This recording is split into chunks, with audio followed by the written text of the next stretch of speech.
കോടതി മുമ്പാകെ സത്യം മാത്രമേ ബോധിപ്പിക്കാവൂ. സത്യം സത്യം സത്യം. നേരത്തെ ആരെങ്കിലും വന്ന് കള്ളം പറഞ്ഞ? ഇവിടുത്തെ രീതിയാണ്, അതുപോലെ പറ.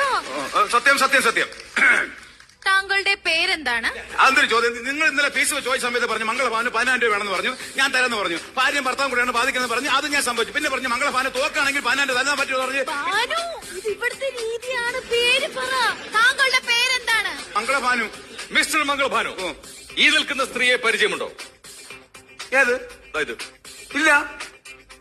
മംഗളഭാനു ശ്രദ്ധിച്ചു നോക്കൂ. ഈ നിൽക്കുന്ന സ്ത്രീയെ പരിചയമുണ്ടോ? പരിചയമില്ല. ഇതിന്റെ ഭാര്യയല്ലേ? ഇതറിയാമെങ്കിൽ പിന്നെ ചോദിക്കേണ്ട കാര്യമുണ്ടോ ഇതിന്?